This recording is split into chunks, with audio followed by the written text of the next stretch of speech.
Hello guys, welcome to the Football Hub once again. How are you guys doing? How's your weekend going?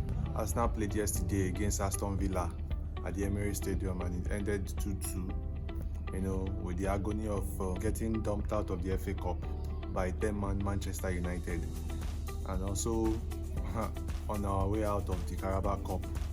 After losing 2-0 to Newcastle at the Emirates, 2-0. It's very painful. One thing why I'm not so I'm not so bothered again. I know that this season, whatever anybody is trying to tell you, and some Arsenal fans and even Ateta will try to tell you, I said that we're not going to win anything this season. Because whatever is happening, you can give the excuse of injuries, even though that they are not excuses. I knew that something was like this was going to happen this season, because for the past 2 seasons, injuries have been a bit favorable to us. And the injuries have been favorable to us, especially last season, And then you now sold a lot of players, loaned some players from your squad, and then you didn't replace them. Something like this was bound to happen. It was bound to happen. Even when we had all these players, we always cried out for a backup for Saka, because of the way Ateta always used him. We always cried out for a backup, but Ateta refused. He always gave this excuse that players like Cristiano Ronaldo play every 3 days and put up performances every 3 days. That is why I love what Guardiola does. If there's every time they bring a comparison between Haaland and Messi, he always shuts it down. He always shut it down in terms of performance, in terms of anything. The only time he has always compared both of them is in terms of numbers, in terms of the goals they are scoring. You can see it, but you always say that Messi is a different kind of player. Ronaldo is a different kind of player compared to Haaland. They will tell you they are different. They are different beasts. He will tell you that Haaland still have levels to get to. But if it is Ateta, he will tell you yes. Yes, we have to perform, we have to be like that, we have to give that consistent performance and all that. I always say that Ateta is always over his head sometimes. And that is why when he fails or doesn't get to his destination or doesn't achieve that thing, he panics a lot. Because in his head he's already there. In his head he thinks that yes, I'm there, yes, I can do it, yes, you've done it. And when you don't do it, you panic. You begin to ask over questions rather than seeing something that is very clear. You are not good enough. What is happening to Arsenal this season is squad depth. That is what is affecting Arsenal a lot this season. Squad depth. There are some matches that even the likes of Odegaard and Saka don't need to start. Look at the last 2 matches for Liverpool. Salah has been nowhere to be found, but other people have come up trump. Other people are performing, but you want Saka to play. Saka will play in the Carabao Cup, he will play in the FA Cup, he will play in the Premier League, he will play in Champions League, he will play even friendly. You want Saka to play? Come on now, come on. If you go to the game yesterday, and it was a crazy game. In fact, the first half we performed okay. We did well. We pressed high. We didn't let Aston Villa to get out of their own box. They couldn't. They started having to go long and whatnot. In the first half, we pressed them. They had to go long. They couldn't keep up with us, and we got the goal. And the second half, we got the second goal. And instead of slowing the tempo down and trying to win the game, doing what we used to usually do before, when I say again, they panic. You see this dark arts of a team, we cry out. It's a very good thing in football. People use it. Don't mind whatever they tell you about Arsenal and dark arts and whatnot. A lot of people use it. A lot of teams use it. Even the best teams, they use it too. You understand? But the problem is that Arsenal made it too obvious. That's the thing. Arsenal make it over obvious. We become reliant on it, just like we were saying about set piece too. We've become over-reliant on it. We don't look for goals anymore. We don't like to play the tiki-taka way anymore. We instead of playing through the lines now, we're not playing outside the lines now, trying to get a corner, trying to get a throw in, trying to get a cross in. We don't play through the lines anymore. You understand? We don't play tiki-taka. We don't play 1-2 passes. We don't play short passes. We don't have technical players who can drive the ball, carry the ball forward in between the lines, and we don't have players that can shoot out from outside the box.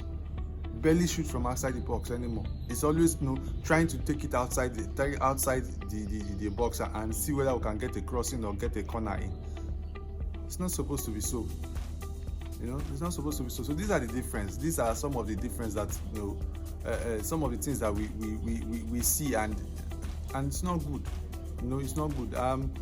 I think when that pattern change was at the beginning of last season, where Arteta wanted more control. He wanted more control, more stability in possession and whatnot, and then you start finding ways of controlling possession.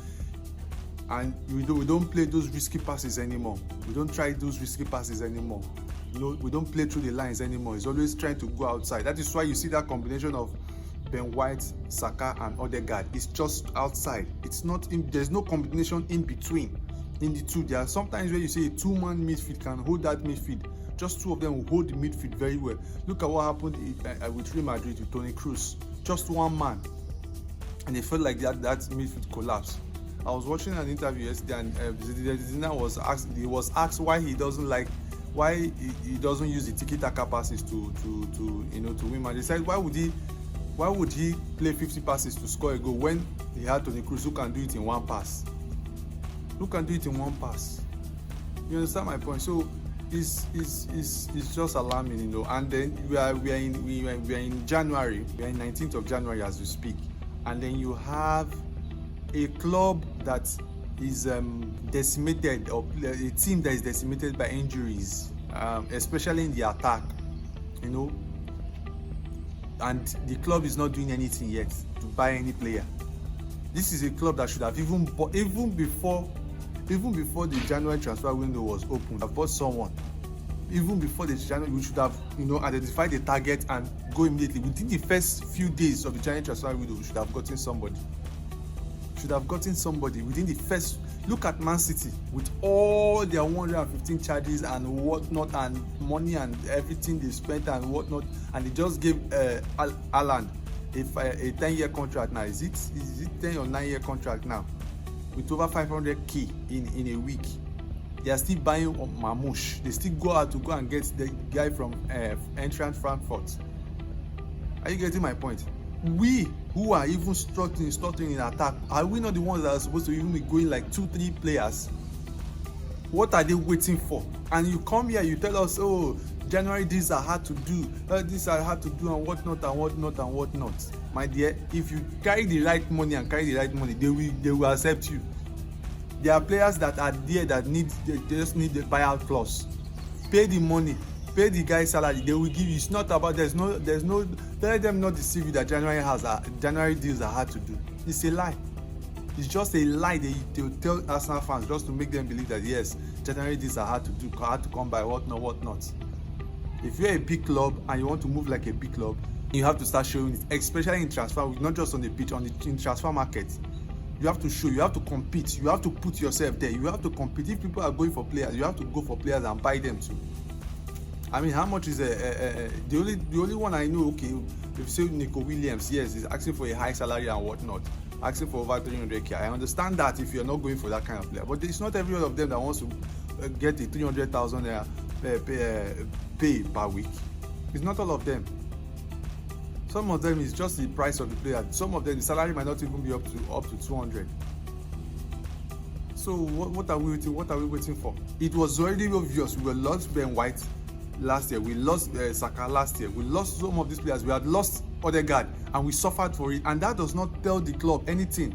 2 seasons ago, when we were challenging for the league, where we were 5 points ahead of Man City, and then we lost Saliba towards the end of the season. Through to the end of the season, they didn't learn anything. They did not learn anything when it comes to injuries. That injuries can derail your season. You have to be prepared for it. It happens to any team. It can happen to anything at any time. It will derail your season badly. So you prepare, you mitigate for these things. I remember, was it not Europa League final? Manchester United, last time Mourinho took a lot of about 3, 4, 5 players were on crutches.